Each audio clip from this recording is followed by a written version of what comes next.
Thank you so much, everyone, for coming. I'd like to congratulate Om Books, everyone who's worked on Krishna Circus, Ajay Mago, Shantanu Ray Chaudhary, and of course, most importantly, Madhureeta Anand. Massive congratulations on the launch Thank of you. this Thank you. extremely relevant and fantastic debut novel. Thank you very much. I'm very, very happy to be here. What a fantastic stage. I'm Saksham Garg, author, editor, and I've authored the book Samsara, which is a mythological fantasy novel. And I remember almost like it was yesterday when I had just launched the book. It truly was surreal, and more than anything, it was a weight off my shoulders because, they say the first book is always the hardest, Madhurita. And I read in the preface of your book that in a way, this book has been in the making for almost 16 years. Yes, it has. And funnily enough, it started because I'm a film writer director. It started as a film script. But when I went into sort of the deep psychological aspects of the characters, I realized then that I was writing a novel actually. And that's when it transitioned into being a novel. Yeah, that process did take 16 years, but obviously it's a story that survived time because one does have several such stories one wants to tell. But this one had sort of an eternal feeling about it. The themes that it explores, the things that it's trying to address are relevant today as much as they were 16 years ago, I'd say. Unfortunately, perhaps. It's not just a story about a time traveling female superhero. It is a lot more relevant than that. It addresses themes that are prevalent more than ever, like ecofeminism, the impending climate change. And I know that 16 years, like good things take time, and you're well known for your work as a filmmaker, and therefore your engagement with scripts and screenwriting. I'm curious, as an editor and author myself, how that equipped you for that transition to a book. Because I know, I have friends who are screenwriting all the time, and we often discuss how there's very little of show not tell in screenwriting, or screenwriting has its limitations in terms of what you can put out.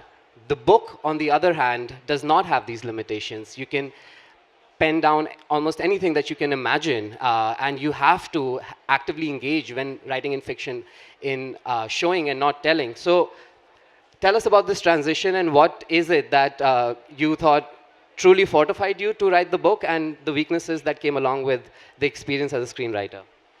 Well, to start with, I think the fact that I've written all these scripts equipped me with storytelling, just the skill to tell a story. But filmmaking and screenwriting gives you a lot of instant gratification, which means that you write a scene and scripts, in a sense, are a guide for a film. So what you're telling them is not just the dialogue, but you're also telling them how to light it, and so your sense of mood, of your characters, all of that has to be framed in a filmmaking parlance. But with the novel, I had to get into the psychological aspects, which frankly were quite rewarding. It was a very rewarding process for me. And having done this, I really feel like telling all my screenwriter friends that they should, whether they publish it or not, write something long form. There is something about that filmmaking, and there's something about that writing that will put you in a kind of deeper space. And lend and help you to write better screenplays. I feel like my screenplay writing has got a lot better with the novel, and the novel certainly has benefited from what I learned about storytelling from my screenwriting and filmmaking. Yeah, I think it's a lot easier for filmmakers to write books in that sense. It's almost meditative. I felt this too when I was working on my book, therapeutic, because you're the sole creator of this book, whereas a movie has many different individuals that are going to come together. And it's that transformative journey, 16 years. I know there must have been times when you were actively working on it. Perhaps there were times when you were stepping away from it. But you made that big transition from a male lead character to a female character. Tell us how that character change influenced the story of Krishna and the character development. So this is a very funny story. When I wrote it to start with, of course, the superhero was a male, because in my mind, I thought it's an easier film to sell. It was a script, and I thought, I'm just tired of making these films with women in the lead that never ever get funded, and I have to fight so hard. So why don't I write a male superhero? But I realized that the tale I was telling, Saksham, was essentially of my character's connection to the earth. And I found the male form limited in that sense, or the male superhero. And it was just one day when I was sitting in a cafe in Gurgaon, if you'll believe it, that there was another writer who's very, very proficient writer. She's written a number of international screenplays, arrives in the same cafe and starts to talk to me about the fact that she's writing this big soap Broadway show based on a film. And she said to me, you know what, I think you're trying to write a female superhero, and that's why you're not making any headway. And something about what she said kind of really resonated. And then I just wrote it at a go, because I suddenly knew this character, and that script was written literally in a month after struggling for a decade. So I feel like some parts really do belong to women. And this book in particular, the fact that she's a woman is so very important.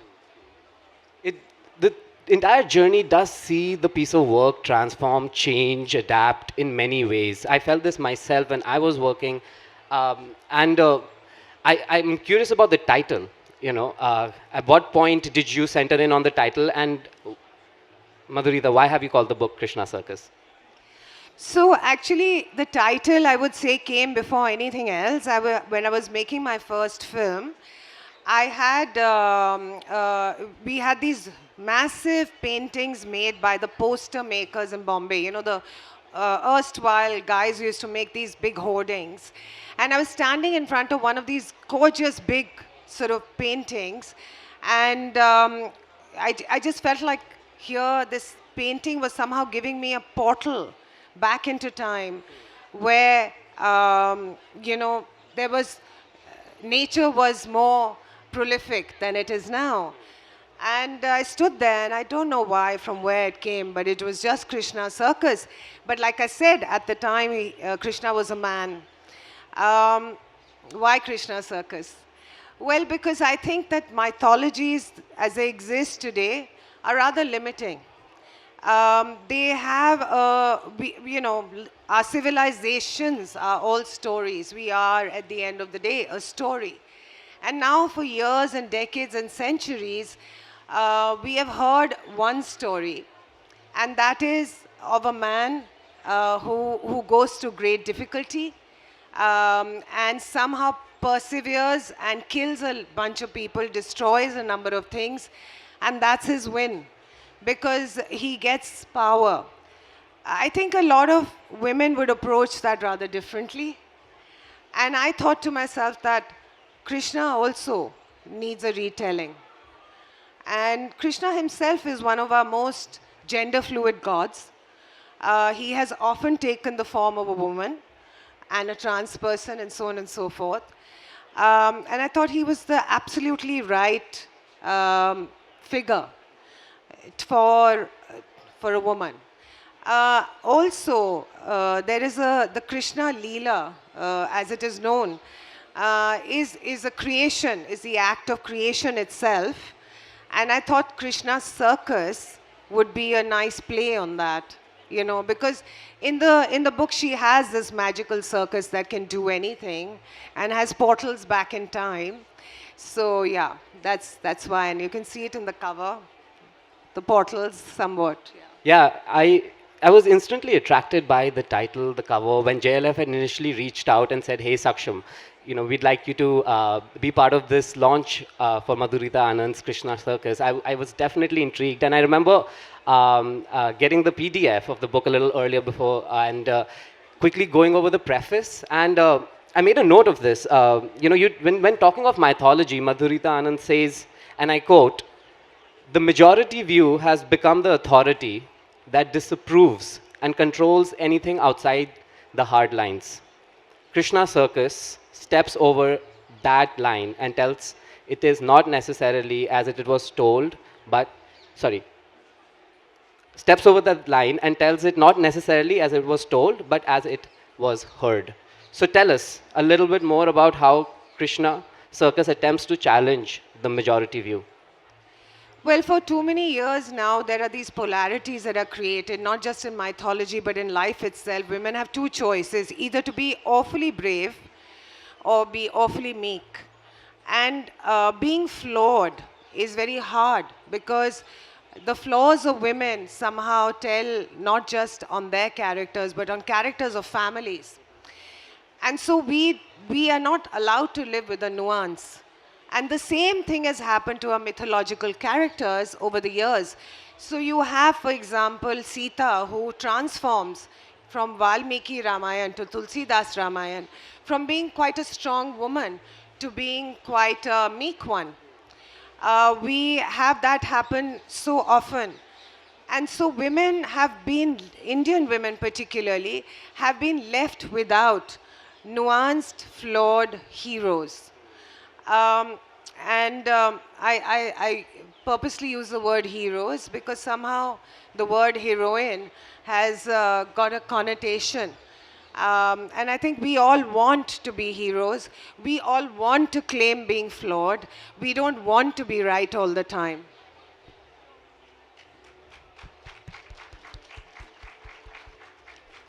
With an eye on time, and we're very keen to answer questions, I do want to finally ask you, Madhurita, when I was writing Samsara, I saw the book as a sugar-coated pill.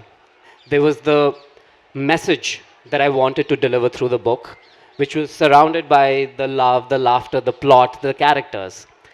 What is the message, the pill, that you hope that readers take away from Krishna Circus?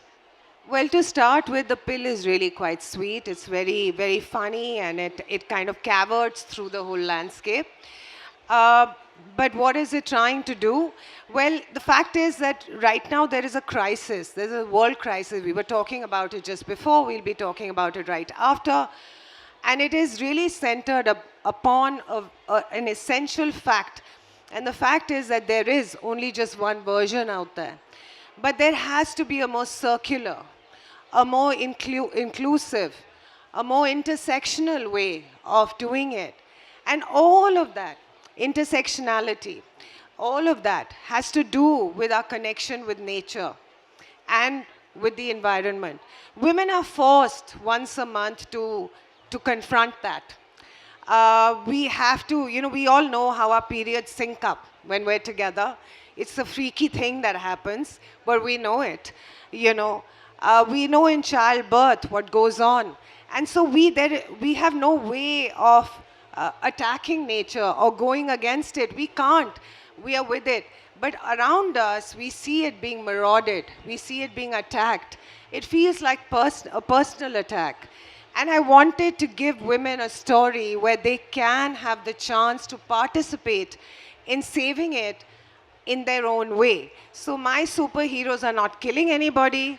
My superheroes are not murdering and breaking buildings. They are building things. They are restoring. They are loving. They are stopping and teaching. They are not killing anybody, because I don't think that that should be the case anymore.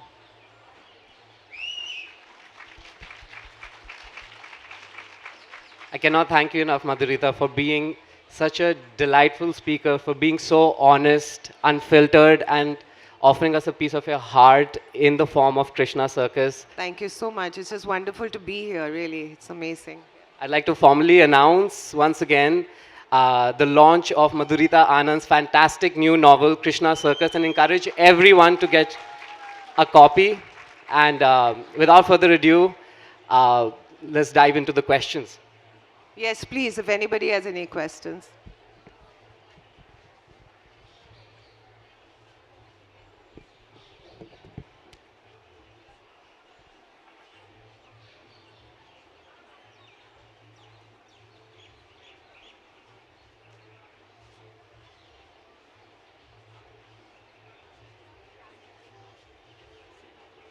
I can, I can repeat your question to them if they don't get it. Yeah. Say, you say the question and I'll repeat it.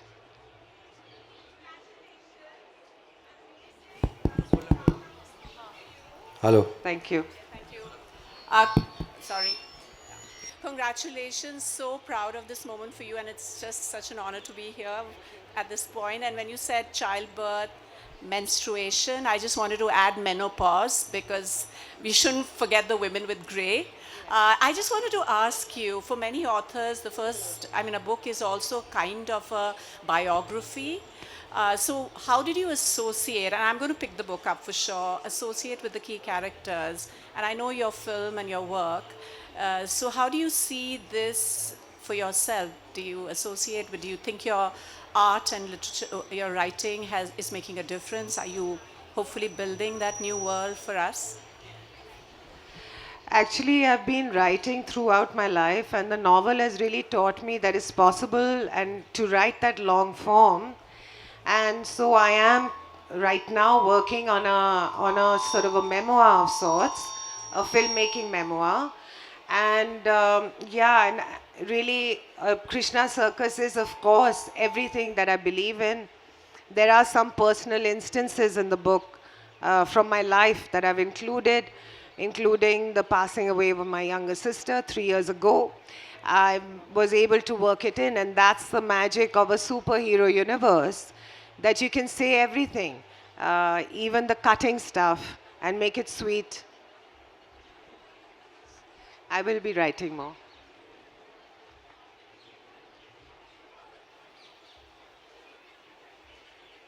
First of all, I really adore and thank you for writing this book called Krishna Circus because I'm so long. It's almost been more than 5 years. I was just looking for the book related to kind of Krishna, kind of any god type of that, because I really, really believe in intuition.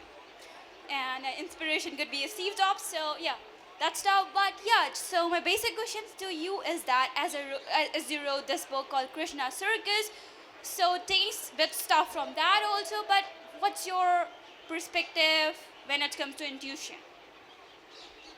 Well, you know, there is a superhero in the book called Maya, and her superpower is she has this extreme intuition. She can get into people's minds and read it. I think it's an aspect of nature.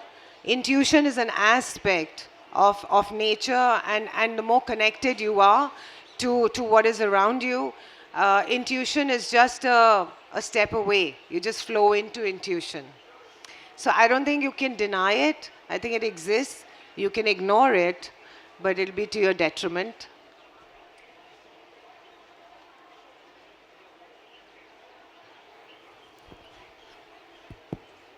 Thanks for writing the book. Um, I, I kind of disagree with what you're saying about this dichotomy between perfect and completely bad. Are you referring to just religion and ancient stories? Because Bollywood is so nuanced. As an Indian from the United States, I'm blown away by stories like Mardani about a flawed top cop, Tappar. You know, these movies are mind-blowing in terms of flawed feminism and new stories that they're just not even telling in the West at all. So it feels kind of tropish to talk about that dichotomy and saying women should be completely evil or completely good. Are you specific to, ancient Hindu stories that you're trying to revise? You know, thank you for asking that question, first of all, because it's going to give me an opportunity to talk about something that's very close to my heart. First of all, let me correct you. I did not at any point say that women should be in those dichotomies. I'm saying that they should not be. And secondly, the characters you've mentioned are great leaps in terms of what they need to do. But I don't think they represent women in general. They are again ascribing to a victim and a winner described in a very specific way. Victims are people who get hit, and so and you know, you become a Durga and you go and beat people up. But maybe there are women in between who don't want to be hit and don't want to hit anybody. You know, they just want to be. And yeah, but really thank you for asking, because I really wanted to talk about this.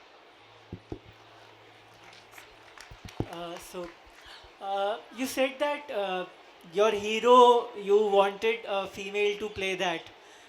Is there any limitation that you see in male character or male gender which mandated that? Well, I think the most central thing is I'm a woman, and so I really relate to those characters well. And a lot of the work I do, I try to keep it honest and try to keep it from, you know, something that comes from the bottom of my heart. And so that's why they end up being female characters. In this case, because I was telling the story of a superhero who works with nature, who does not destroy but wants to build. And I thought that a man doing that would be construed quite differently from a woman doing it, in whose nature it is. I know it sounds like reverse sexism, but perhaps we need a little bit of that for a bit. Hi Madhureeta, congratulations on your book launch first of all. So as you mentioned that it took a lot of years to write this book, you were working on this script and then you suddenly transformed into a book. So what I feel as a reader and sometimes a writer, that when it comes to writing you need to step out of your comfort zone a lot of times. And since over here the superhero is not a conventional hero as you can say. So I personally feel that it also asks you to, just break the conventional norms, come out of your comfort zone. So how was the process like? Like, did it ask you to step out of your comfort zone and write about honestly? Because when it comes to writing honestly, you have to skip that comfort zone and come out of the shell, as I can say. So how was the process like for you? Actually, it was much easier to go into writing a novel because it was more meditative and I could really sink into it. I could really feel it.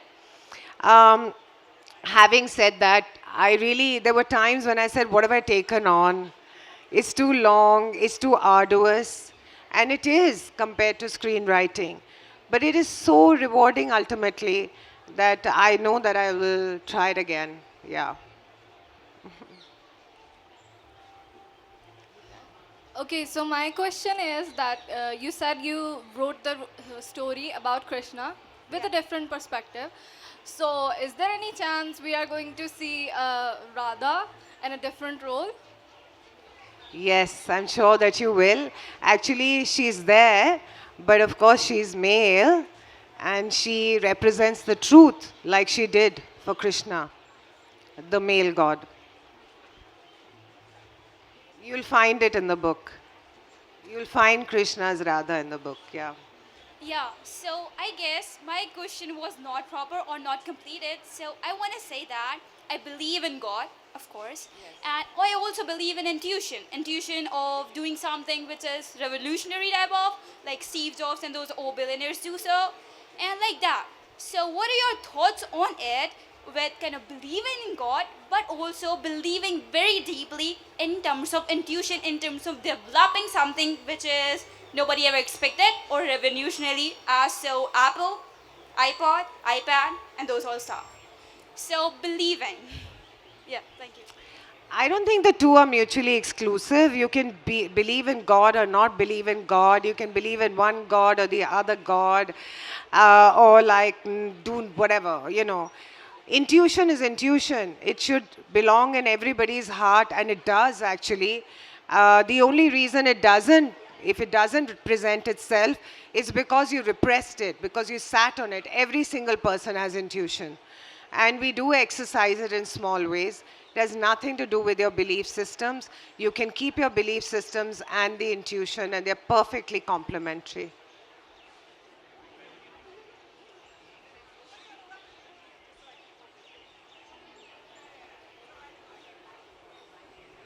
I have been resisting asking this question, but then I thought I must. Madhureeta, you're a filmmaker, and in the stage you just said that Indian mythologies are disturbing with respect to women. Yesterday, there was a session where Anand Gandhi, a man, said the same thing about women. You're coming up with a novel, which obviously I'm sorry, but I've heard about this just now, wherein you have a woman as a protagonist. As a filmmaker, as a writer, as an author, will you, for us, push the new narrative as you go forward? And are you strong enough to take the brickbats that will come along the way? Lord, I've faced the brickbats my whole life, and I don't care. And I don't want to sound like I'm the only one. I know every single woman and also a lot of men in this crowd have faced it. Every time you try to stand up and do something different, you will face it. And that's fine. It comes with the deal, you know. If you want to step over and do something courageous, you'll face a little bit of pushback. But yeah, to the best of my abilities, I will continue to do what I've been doing. And hopefully, life cooperates, you know.